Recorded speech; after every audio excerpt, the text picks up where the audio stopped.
kaibigan, tayo'y maglaro naman. Ito'y madali lang, kailangan lang ang kasagutan. Kung mga ito'y nasa inyong kaalaman, kung wala, inyo na lang pag-isipan. Heto na ang mga halimbawa ng iilan. May isang prinsesa nakaupo sa tasa. Hindi tao, hindi hayop, may ulo, paa at kamay ay wala nito.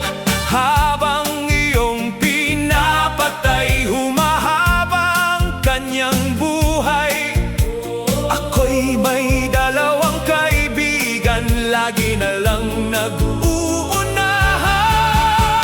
Yan ay ilan lamang na dapat niyong sagutan. Noong unang panahon pa, yan ay pinaglalaruan. Basta nagumpukan ang mga magkakaibigan, dahil ito ang kanilang pinaglilibangan.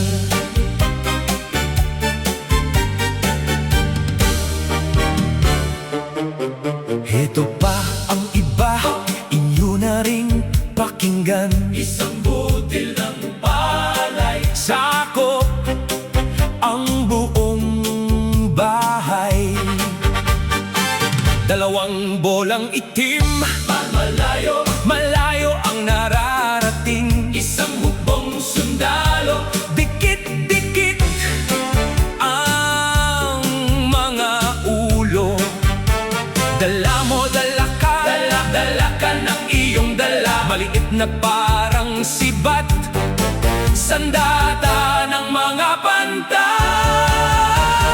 Yan ay ilan lamang na dapat niyong sagutan. Noong unang panahon pa, yan ay pinaglalaruan.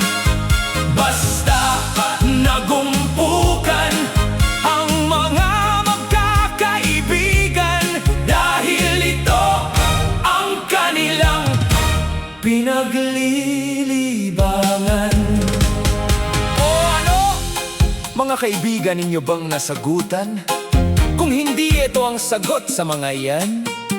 Yung una sagot ay kasoy, sumunod palito ng posporo, sumunod ay kandila. Dalawang paa, sumunod ay ilaw. Dalawang mata, walis tingting, sapatos at lapis. Ngayon ay alam nyo na, sagot ay nariyan na.